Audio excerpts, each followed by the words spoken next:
We don't even have the industrial base to continue feeding weapons into Ukraine. What makes you think we have the industrial base to match? The U.S. doesn't. What are you talking about?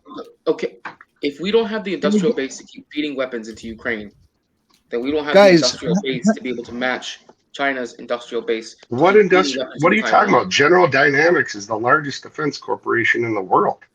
They may be, but you still have to have the industrial base to create these things. You can be the biggest per capita. You can be the biggest. Do you know how many carriers we put out a month in World War II? One a month. Yeah, that was 80 years ago.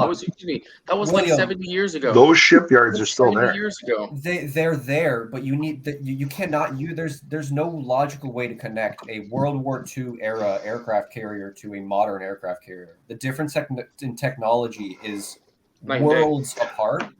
But there's one more thing. You said who did you say was the largest defense corporation? You said General Dynamics. General Dynamics.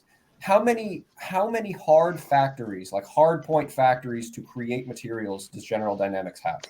Well, you have to look at all their subsidiaries. Where do you think all our ammunition that we're sending over right now is made?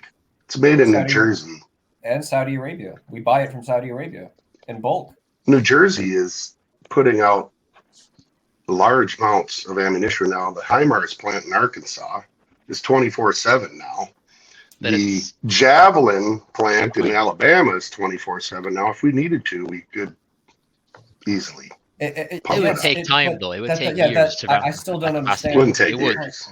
It would take years to go back to you're saying go back to a wartime economy, then really, in a sense, because it's Detroit could easily switch over everything.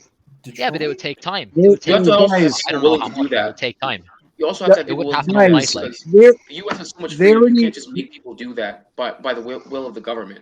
The government cannot forcibly tell people, okay, well, we're gonna convert into a wartime economy, and we're gonna have people do this. You have to incentivize them with more money than it takes. America would do quite well. They always do well when they're making. We make a lot of money off of it.